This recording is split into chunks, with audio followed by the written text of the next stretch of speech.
Driven to Win presents Anne of the Island by Ellen Montgomery. Join Anne Shirley as she leaves Green Gables to chase her dreams at university, where new friendships, unexpected choices, and matters of the heart await. Let's begin. Chapter 1. "The shadow of change. Harvest is ended and summer is gone," quoted Anne Shirley, gazing across the shorn fields dreamily. She and Diana Barry had been picking apples in the Green Gables orchard, but were now resting from their labors in a sunny corner where airy fleets of thistledown drifted by on the wings of a wind that was still summer sweet with the incense of ferns in the haunted wood, but everything in the landscape around them spoke of autumn. The sea was roaring hollowly in the distance. The fields were bare and sere. Scarfed with goldenrod, the brook valley below Green Gables overflowed with asters of ethereal purple, and the lake of shining waters was blue, blue, blue. Not the changeful blue of spring, nor the pale azure of summer, but a clear, steadfast, serene blue, as if the water were past all moods and tenses of emotion and had settled down to a tranquility unbroken by fickle dreams. "It has been a nice summer," said Diana, twisting the new ring on her left hand with a smile. "And this Lavender's wedding seemed to come as a sort of crown to it. I suppose Mr. and Mrs. Irving are on the Pacific coast now." "It seems to me they have been gone long enough to go around the world," sighed Anne. "I can't believe. It is only a week since they were married. Everything is changed. Miss Lavender and Mr. and Mrs. Allen gone, how lonely the manse looks with the shutters all closed. I went past it last night, and it made me feel as if everybody in it had died." "We'll never get another minister as nice as Mr. Allen," said Diana, with gloomy conviction. "I suppose we'll have all kinds of supplies this winter, and half the Sundays, no preaching at all. And you and Gilbert gone, it will be awfully dull." "Fred will be here," insinuated Anne slyly. "When is Mrs. Lynde going to move up?" asked Diana, as if she had not heard Anne's remark. "Tomorrow. I'm glad she's coming, but it will be another change. Marilla and I cleared everything out of the spare room yesterday. Do you know, I hated to do it? Of course it was silly, but it did seem as if we were committing sacrilege.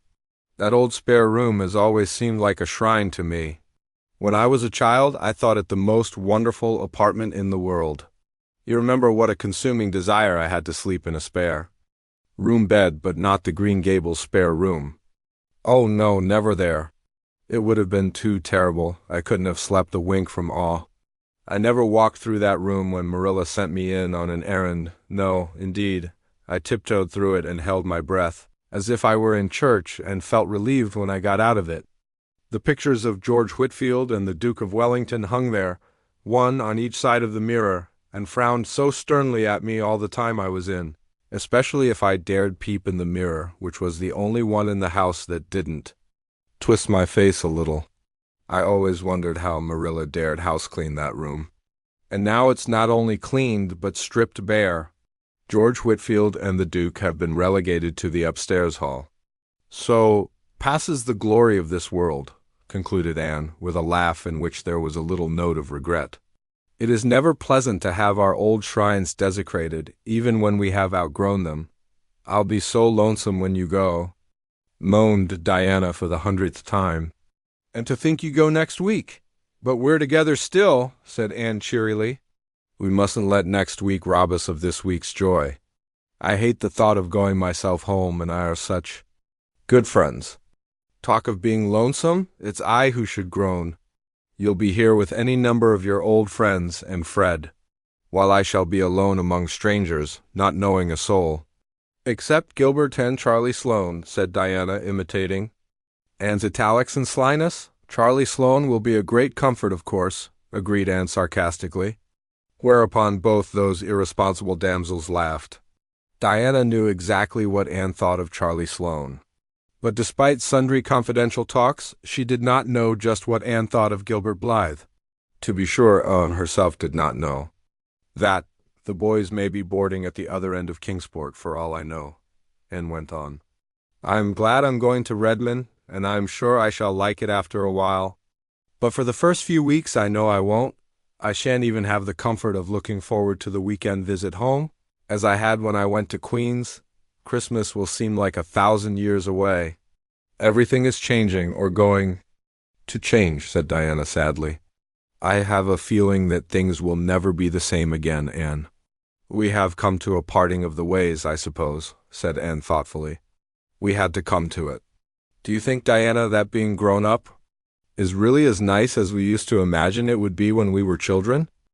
I don't know, there are some nice things about it, answered Diana, again caressing her ring with that little smile which always had the effect of making Anne feel suddenly left out and inexperienced. But there are so many puzzling things, too. Sometimes I feel as if being grown up just frightened me, and then I would give anything to be a little girl again. I suppose we'll get used to being grown up in time, said Anne cheerfully. There won't be so many unexpected things about it by and by, though. After all, I fancy it's the unexpected things that give spice to life. We're 18, Diana. In 2 more years we'll be 20. When I was 10, I thought 20 was a green old age. In no time you'll be a staid, middle-aged matron, and I shall be nice, old maid Aunt Anne, coming to visit you on vacations. You'll always keep a corner for me, won't you, Dee darling? Not the spare room, of course old maids can't aspire to spare rooms, and I shall be as humble as Uriah Heep, and quite content with a little over the porch or off the parlor. Cubbyhole. What nonsense you do talk, Anne, laughed Diana. You'll marry somebody splendid and handsome and rich, and no spare room in Avonlea will be half gorgeous enough for you, and you'll turn up your nose at all the friends of your youth. That would be a pity. My nose is quite nice, but I fear turning it up would spoil it, said Anne, patting that shapely organ. I haven't so many good features that I could afford to spoil those I have. So, even if I should marry the king of the Cannibal Islands, I promise you I won't turn up my nose at you, Diana. With another gay laugh the girls separated, Diana to return to Orchard Slope, Anne to walk to the post office. She found a letter awaiting her there, and when Gilbert Blythe overtook her on the bridge over the Lake of Shining Waters, she was sparkling with the excitement of it. Priscilla Grant is going to Redmond too, she exclaimed. Isn't that splendid? I hoped she would, but she didn't think her father would consent. He has, however, and we're to board together. I feel that I can face an army with banners or all the professors of Redmond in one fell phalanx with a chum like Priscilla by my side. I think we'll like Kingsport, said Gilbert. It's a nice old burg, they tell me, and has the finest natural park in the world. I've heard that the scenery in it is magnificent. I wonder if it can be any more beautiful than this, murmured Anne, looking around her with the loving, enraptured eyes of those to whom home must always be the loveliest spot in the world. No matter what fairer lands may lie under alien stars, they were leaning on the bridge of the old pond, drinking deep of the enchantment of the dusk, just at the spot where Anne had climbed from her sinking dory on the day Elaine floated down to Camelot. The fine empurpling dye of sunset still stained the western skies, but the moon was rising and the water lay like a great silver dream in her light. Remembrance wove a sweet and subtle spell over the 2 young creatures. You are very quiet, Anne, said Gilbert at last. I'm afraid to speak or move for fear all this wonderful beauty will vanish just like a broken silence. Breathed. Anne, Gilbert suddenly laid his hand over the slender white one lying on the rail of the bridge. His hazel eyes deepened into darkness, his still boyish lips opened to say something of the dream and hope that thrilled his soul, but Anne snatched her hand away and turned quickly. The spell of the dusk was broken for her. I must go home, she exclaimed with a rather overdone carelessness. Marilla had a headache this afternoon, and I'm sure the twins will be in some dreadful mischief by this time. I really shouldn't have stayed away so long. She chattered ceaselessly and inconsequently until they reached the Green Gables lane. Poor Gilbert hardly had a chance to get a word in edgewise. Anne felt rather relieved when they parted. There had been a new, secret self-consciousness in her heart with regard to Gilbert ever since that fleeting moment of revelation in the garden of Echo Lodge. Something alien had intruded into the old, perfect, school-day comradeship, something that threatened to mar it. I never felt glad to see Gilbert go before, she thought, half resentfully, half sorrowfully, as she walked alone up the lane. Our friendship will be spoiled if he goes on with this nonsense. It mustn't be spoiled. I won't let it. Oh, why can't boys be just sensible? And had an uneasy doubt that it was not strictly sensible that she should still feel, on her hand, the warm pressure of Gilbert's, as distinctly as she had felt it for the swift second his had rested there. And still less sensible that the sensation was far from being an unpleasant one, very different from that which had attended a similar demonstration on Charlie Sloane's part, when she had been sitting out a dance with him at a White Sands party 3 nights before, and shivered over the disagreeable recollection. But all problems connected with infatuated swains vanished from her mind when she entered the homely, unsentimental atmosphere of the Green Gables kitchen, where an 8-year-old boy was crying grievously on the sofa. "What is the matter, Davy?" asked Anne, taking him up in her arms. "Where are Marilla and Dora?" "Marilla's putting Dora to bed," sobbed Davy, "and I'm crying 'cause Dora fell down the outside cellar steps, heels over head, and scraped all the skin off her nose and— Oh, well, don't cry about it, dear. Of course you are sorry for her, but crying won't help her any. She be all right tomorrow?" "Crying never helps anyone, Davy boy, and I ain't crying 'cause Dora fell down cellar," said Davy, cutting short Anne's well-meant preachment with increasing bitterness. "I'm crying 'cause I wasn't there to see her fall. I'm always missing some fun or other, seems to me. Oh, Davy!" and choked back an unholy shriek of laughter. "Would you call it fun to see poor little Dora fall down the steps and get hurt?" "She wasn't much hurt," said Davy defiantly. "Course, if she'd been killed, I'd have been real sorry, Anne, but the Keiths ain't so easy killed. They're like the Blewetts, I guess. Herb Blewett fell off the hayloft last Wednesday, and rolled right down through the turnip chute into the box stall, where they had a fearful wild cross horse, and rolled right under his heels. And still he got out alive, with only 3 bones. Broke. Mrs. Lynde says there are some folks you can't kill with a meat axe. Is Mrs. Lynde coming here tomorrow, Anne?" "Yes, Davy, and I hope you'll be always very nice and good to her." "I'll be nice and good." "But will she ever put me to bed at nights, Anne?" "Perhaps. Why?" "'Cause," said Davy very decidedly, "if she does, I won't say my prayers before her like I do before you, Anne." "Why not?" "'Cause I don't think it would." "Be nice to talk to God before strangers, Anne. Dora can say hers to Mrs. Lynde if she likes." "But I won't. I'll wait till she's gone and then say, won't that be all right, Anne?" "Yes, if you are sure you won't forget to say them, Davy boy." "Oh, I won't forget, you bet. I think saying my prayers is great fun, but it won't be as good fun saying them alone as saying them to you. I wish you'd stay home, Anne. I don't see what you want to go away and leave us for." "I don't exactly want to, Davy, but I feel I ought to go." "If you don't want to go, you needn't. You're grown up." "When I'm grown up, I'm not going to do one single thing I don't want to do, Anne." "All your life, Davy, you'll find yourself doing things you don't want to do." "I won't," said Davy flatly. "Catch me." "I have to do things I don't want to now, 'cause you and Marilla send me to bed if I don't. But when I grow up, you can't do that. And there'll be nobody to tell me not to do things." "Won't. I have the time. Say, Anne, Milty Boulter says his mother says you're going to college to see if you can catch a man. Are you, Anne, I want to know?" For a second Anne burned with resentment. Then she laughed, reminding herself that Mrs. Boulter's crude vulgarity of thought and speech could not harm her. "No, Davy, I'm not. I'm going to study and grow and learn about many things." "What things?" "Shoes and ships and sealing waxhand cabbages and kings," quoted Anne.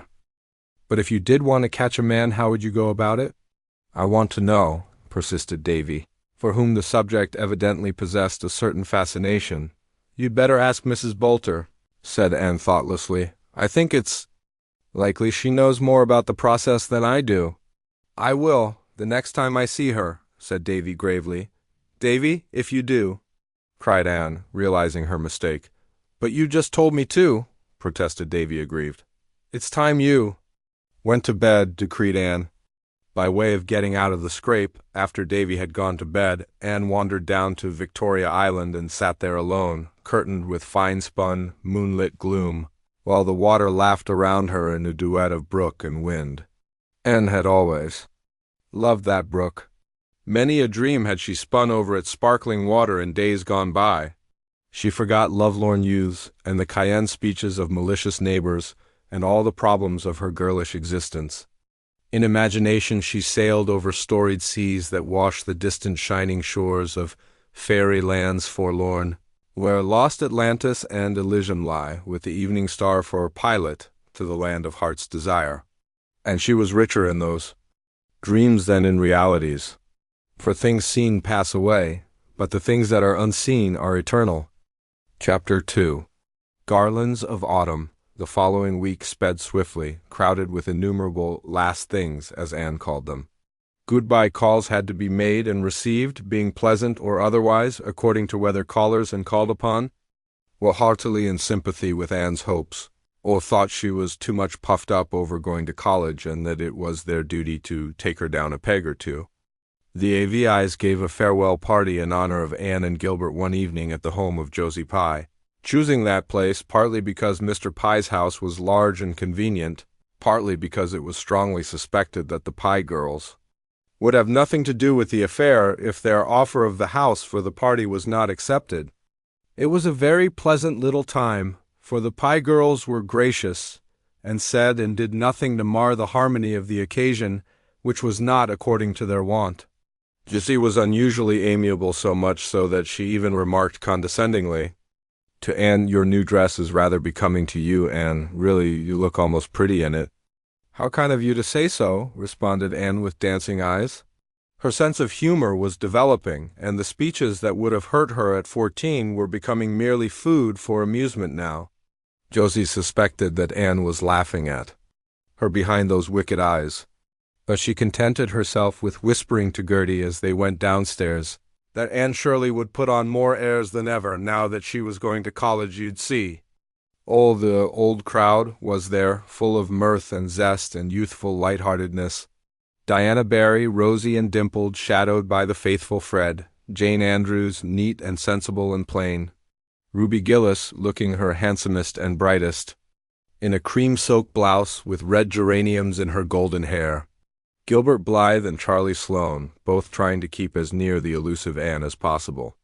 Carrie Sloane, looking pale and melancholy, because, so it was reported, her father would not allow Oliver Kimball to come near the place. Moody Spurgeon McPherson, whose round face and objectionable ears were as round and objectionable as ever, and Billy Andrews, who sat in a corner all the evening, chuckled when anyone spoke to him, and watched Anne Shirley with a grin of pleasure on his broad, freckled countenance.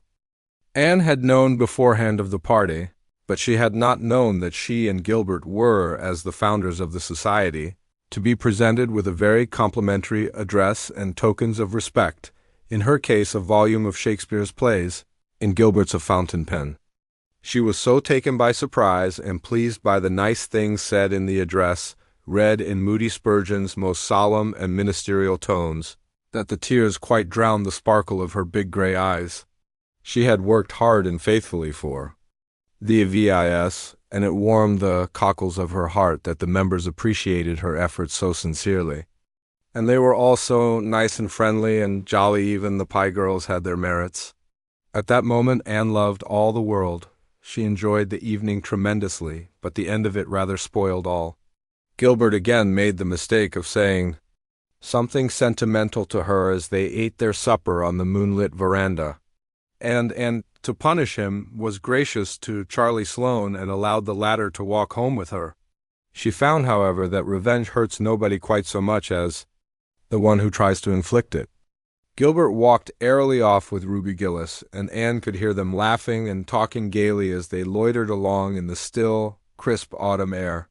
They were evidently having the best of good times, while she was horribly bored by Charlie Sloane, who talked unbrokenly on, and never, even by accident, said one thing that was worth listening to, and gave an occasional absent yes or no, and thought how beautiful Ruby had looked that night. How very goggly Charlie's eyes were in the moonlight, worse even than by daylight, and that the world somehow wasn't quite such a nice place as she had believed it to be earlier in the evening. "I'm just tired out, that is what is the matter with me," she said, when she thankfully found herself alone in her own room. And she honestly believed it was. But a certain little gush of joy, as from some secret, unknown spring, bubbled up in her heart the next evening, when she saw Gilbert striding down through the haunted wood and crossing the old log bridge with that firm, quick step of his. So, Gilbert was not going to spend this last evening with Ruby Gillis after all. "You look tired, Anne," he said. "I am tired, and worse than that, I'm disgruntled. I'm tired because I've been packing my trunk and sewing all day. But I'm disgruntled because 6 women have been here to say goodbye to me, and every one of the 6 managed to say something that seemed to take the color right out of life, and leave it as gray and dismal and cheerless as a November morning." "Spiteful old cats," was Gilbert's elegant comment. "Oh, no, they weren't," said Anne seriously. "That is just the trouble. If they had been spiteful cats, I wouldn't have minded them. But they are all nice, kind, motherly souls, who like me and whom I like, and that is why what they said or hinted had such undue weight with me. They let me see they thought I was crazy going to Redmond and trying to take a B.A., and ever since I've been wondering if I am, Mrs. Peter." Sloane sighed and said she hoped my strength would hold out till I got through. And at once I saw myself a hopeless victim of nervous prostration at the end of my 3rd year.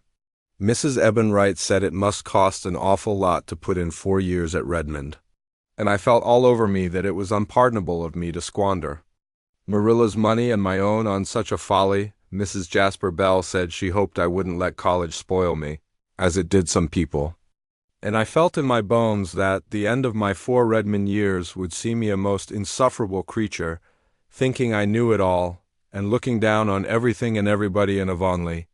Mrs. Elisha Wright said she understood that Redmond girls, especially those who belonged to Kingsport, were dreadful dressy and stuck-up, and she guessed I wouldn't feel much at home among them.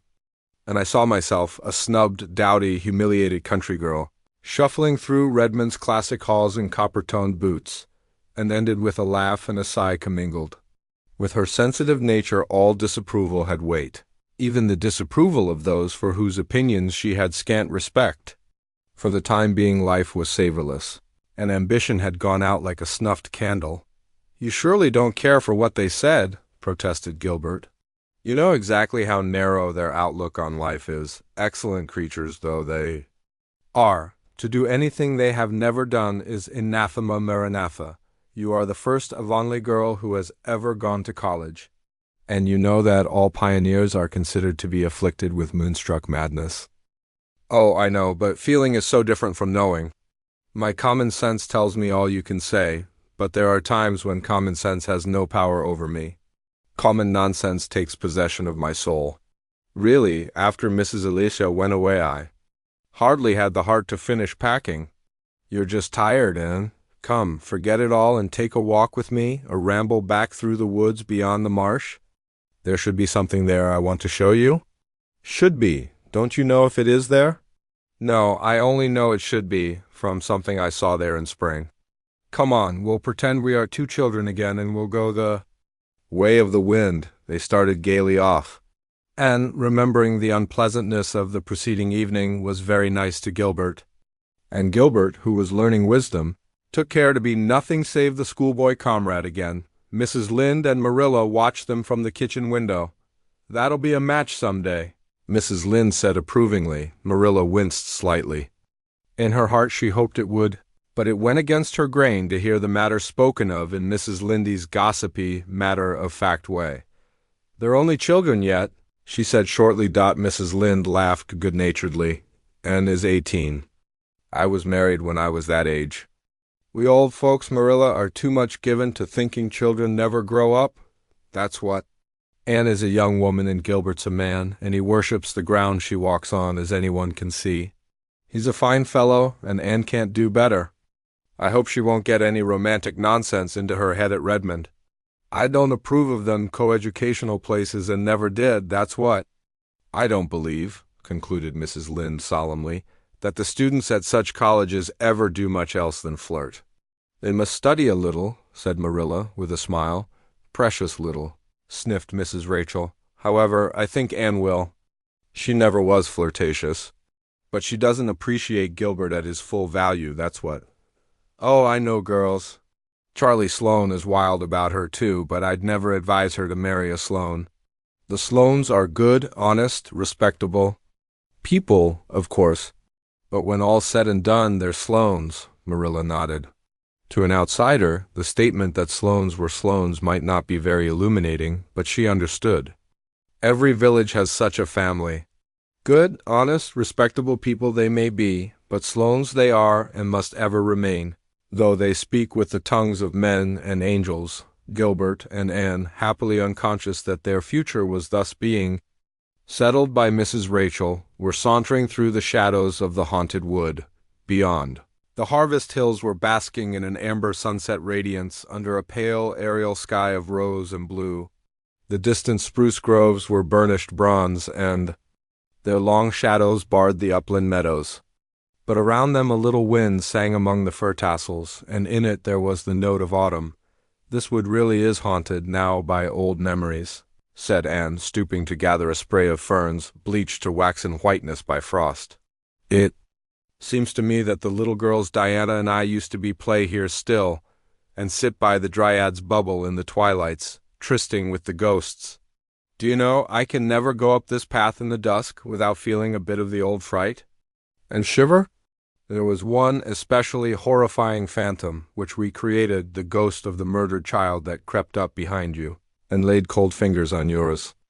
I confess that, to this day, I cannot help fancying its little, furtive footsteps behind me when I come here after nightfall. I'm not afraid of the White Lady or the Headless Man or the skeletons, but I wish I had never imagined the baby's ghost into existence. How angry Marilla and Mrs. Barry were over that affair, concluded Anne with reminiscent laughter. The woods around the head of the marsh were full of purple vistas, threaded with gossamers. Past a door plantation of gnarled spruces and a maple-fringed, sun-warm valley they found the something Gilbert was looking for. Here it is, he said with satisfaction. An apple tree and away back here, exclaimed Anne delightedly. Yes, a veritable apple-bearing apple tree, too, here in the very midst of pines and beeches, a mile away from any orchard. I was here one day last spring and found it all white with blossom, so I resolved I'd come again in the fall and see if it had been apples. See, it's loaded. They look good, too tawny as russets, but with a dusky red cheek. Most wild seedlings are green and uninviting. I suppose it sprang years ago from some chance sown seed, said Anne dreamily. And how it has grown and flourished and held its own here all alone among aliens, the brave, determined thing. Here's a fallen tree with a cushion of moss. Sit down, and it will serve for a woodland throne. I'll climb for some apples. They all grow high. The tree had to reach up to the sunlight. The apples proved to be delicious. Under the tawny skin was a white faintly veined with red. And besides their own proper apple taste, they had a certain wild, delightful tang no orchard-grown apple ever possessed, the fatal. Apple of Eden couldn't have had a rarer flavor, commented Anne, but it's time we were going home. See, it was twilight 3 minutes ago, and now it's moonlight. What a pity we couldn't have caught the moment of transformation. But such moments never are caught, I suppose. Let's go back around the marsh and home by way of Lovers. Lane, do you feel as disgruntled now as when you started out, Anne? Not. Those apples have been as manna to a hungry soul. I feel that I shall love Redmond and have a splendid 4 years there. And after those 4 years, what? Oh, there's another bend in the road at their end, answered Anne lightly. I've no idea what may be around it. I don't want to have. It's nicer not to know. Lover's Lane was a dear place that night, still and mysteriously, dim in the pale radiance of the moonlight. They loitered through it in a pleasant, chummy silence, neither caring to talk. If Gilbert were always as he has been this evening, how nice and simple everything would be, reflected Anne. Gilbert was looking at Anne as she walked along. In her light dress, with her slender delicacy, she made him think of a white iris. I wonder if I can ever make her care for me, he thought with a pang of self-distrust. And so begins Anne's new journey, far from Green Gables, but closer than ever to the dreams in her heart. Don't forget to subscribe and join us daily for new chapters only on Driven to Win.